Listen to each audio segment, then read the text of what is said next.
Buenas tardes, mi nombre es Franklin Sequeira. Hoy quiero hacer algunas reflexiones referente a la ilegitimidad del gobierno tiránico dictador de Daniel Ortega en Nicaragua, que a partir del 10 de enero del año 2022 continúa en una sucesión de una reelección ilegítima por violar la Constitución política de Nicaragua y la misma ley electoral que prohíbe una reelección consecutiva por más de 2 periodos. Así es que él consecutivamente ha violado la Constitución política de Nicaragua.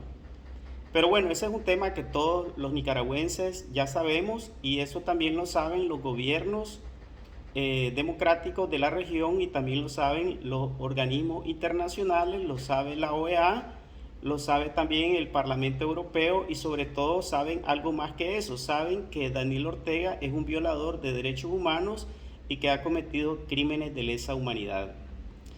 Y referente a ese tema de los crímenes de lesa humanidad, los nicaragüenses hemos estado mencionando a los seguidores de Daniel Ortega como sapos. Siempre les decimos sapos. ¿Y saben qué? Ellos no se sienten ofendidos. Más bien se sienten honrados de que les digan sapos. Incluso han salido a exhibirse con peluches, cargando peluches en forma de sapo, y orgullosamente dicen que son sapos. Entonces eso a ellos no les hace mella. Pero hay una cosa que sí les preocupa, y yo he sabido que han habido funcionarios de gobierno, han habido sandinistas de muy arraigo dentro del sandinismo, que les ha preocupado tanto que algunos han muerto hasta de infarto. Otros sandinistas que han renunciado a la policía porque no soportan algo que les digan. Y no es la palabra sapo, no es que los comparen con un sapo. ¿Saben qué es lo que verdaderamente les preocupa a los sandinistas? Bueno, antes de decirles qué es lo que les preocupa, quiero decirles una cosa. Si usted le dice sapo a un sandinista, eso no es ningún delito. No es delito para ellos ser un sapo, ni tampoco está establecido en la ley penal, ni en Nicaragua, ni a nivel internacional, que exista, digamos, algo de que sean sapos, están cometiendo algún delito. Pero en realidad los paramilitares sandinistas, los miembros de la policía sandinista, los miembros del ejército sandinista, los seguidores de Daniel Ortega, sí han cometido crímenes de lesa humanidad. Eso sí es un delito, tanto en Nicaragua, pero también es condenado en la Corte Penal Internacional de La Haya, y es condenado por todos los organismos, porque los crímenes de lesa humanidad no prescriben. Entonces hay algo que ellos no soportan, y es que les digan asesinos. Yo he sabido, porque lo he sabido de manera directa con algunas personas con las que he entrado en contacto, que me han manifestado que algunos familiares o algunas personas han renunciado a la policía, o otras personas se han visto afectadas de salud, hasta incluso padecer de infarto y morir de esa manera cuando le gritan asesinos. Creo que es hora de cambiarle la forma calificativa de señalar a los sandinistas, y es llamarlo verdaderamente por su nombre, por lo que son: asesinos. Porque asesino sí está penado, porque son asesinos criminales de lesa humanidad. Eso sí está penado. Eso sí les da vergüenza. Eso sí les afecta psicológicamente. Eso sí los golpea. Dejemos de decirles sapos, llamémosles por su nombre: asesinos. Van a ver que los resultados van a ser diferentes. Otra cosa a la que quiero referirme, muy importante, es referente a las solicitudes de amistad que están llegando a través de las redes sociales, principalmente a través de Facebook. Yo me he sorprendido de ver una gran cantidad de personas que me solicitan amistad, y reviso sus perfiles y me doy cuenta que no tiene un historial. No aparece casi ninguna información que dé cuenta de quién es la persona que me está solicitando amistad. Pero además de eso, de que muchos de ellos, a pesar de que se ve que son cuentas viejas, casi no tienen fotos, casi no tienen nada. Y si acaso han puesto algunas fotos, son fotos recientes o algunas incluso relacionadas aparentemente en ayuda a los presos políticos, ¿verdad? O en referencia, digamos, a todas las cosas que se han dado en las manifestaciones en contra de Ortega. Pero verdaderamente al revisarlas te das cuenta de que estas son cuentas nuevas. ¿De quiénes podrán ser estas cuentas nuevas que de pronto aparecen buscando desesperadamente amistad con todo el mundo cuando te das cuenta que no hay mucha información de ellos? Probablemente sean de los mismos que Facebook y otras plataformas les eliminaron sus cuentas. Entonces tienen que hacer nuevas cuentas donde, digamos, ya no expresan un sandinismo abierto, sino una forma de quererse infiltrar en la oposición. Por eso hay que tener mucho cuidado con las nuevas cuentas de Facebook, porque muchas veces estas infiltraciones sirven para obtener información, para darle seguimiento a quiénes son las personas que, digamos, están haciendo la oposición al Frente Sandinista, o para en algunos casos hackear las cuentas. Hay que tener mucho cuidado con estas cuentas nuevas. Yo creo que cada persona, antes de aceptarla, tenemos que revisar a fondo su perfil, ver su contacto y estudiar bien a esas personas. No hay que aceptar a cualquiera muy fácilmente. Eso hay que tener mucho cuidado. La otra cosa que quería referirme es de cómo es posible que en Nicaragua los principales líderes de la oposición hayan regresado del exilio a Nicaragua solamente a caer presos. Eso es increíble.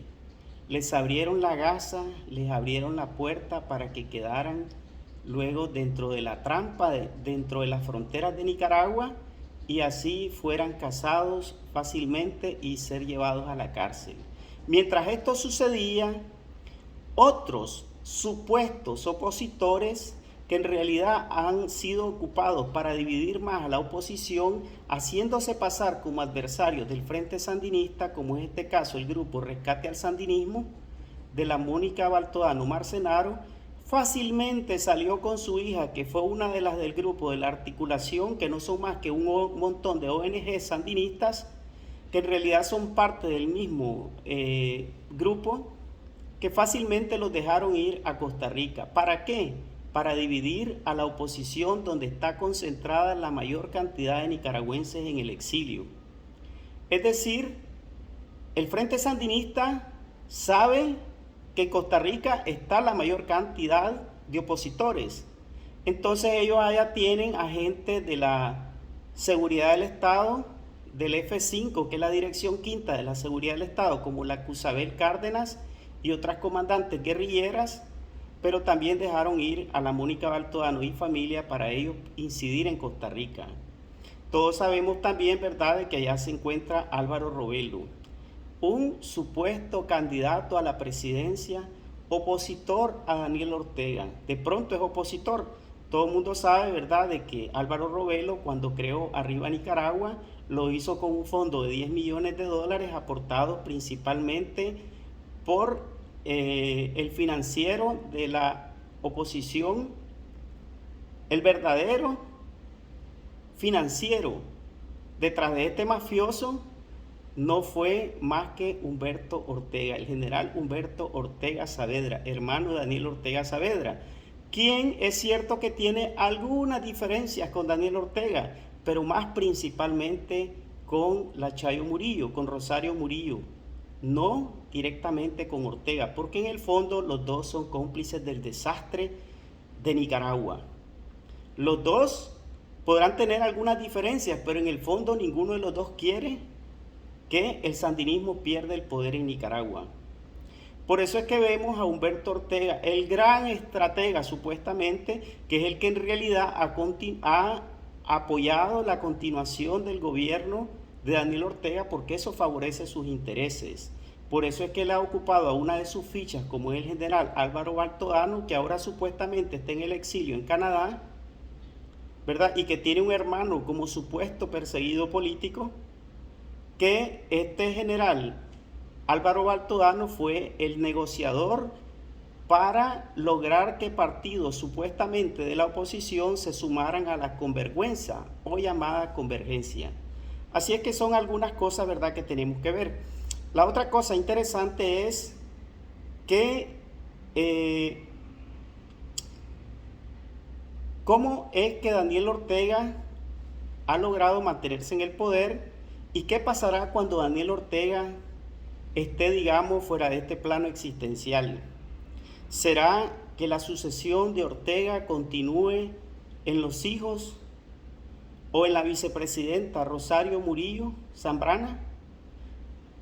Todos saben de que los principales sandinistas más radicales que están con Daniel Ortega no están con la Chayo Murillo o Rosario Murillo. Así es que ellos han tratado de lograr que esto cambie, que poco a poco se consolide el poder de una sucesión. ¿Cómo? Bueno, en primer lugar, muchos saben, ¿verdad?, que los paramilitares los volvieron a integrar, a algunos en el ejército y a otros dentro de la policía. Y así, de esta manera, con este nuevo relevo de que pasan a ser muchos de estos paramilitares que eran vagos, desempleados, lumpen o exmilitares, vuelven otra vez a estos cuerpos castrenses para vivir del presupuesto, tener un ingreso y así mantener su fidelidad al orteguismo y de esa manera también protegerse de acusaciones de crímenes de lesa humanidad y que les conviene una continuación del gobierno, ya sea una sucesión a través de la Rosario Murillo o de los hijos. Otra cosa que también ellos han hecho es que en el mismo ejército, para impedir un golpe de Estado, Daniel Ortega ha permitido en el ascenso a nuevos cargos de importancia aquellos jovencitos que en los 80 estudiaron en Cuba, en las escuelas militares de Cuba, llamado el grupo Los Carlitos o Carlos Fonseca Amador. Estos fueron estudiantes, adolescentes o jóvenes, estudiaron estas escuelas militares en la época en que también allí estuvo el hijo mayor de la Chayo Murillo, que no es hijo, ¿verdad?, de Daniel Ortega, que es Rafael Ortega Murillo. Bueno, Ortega, digamos, le dio el apellido, pero él no es Ortega. Entonces,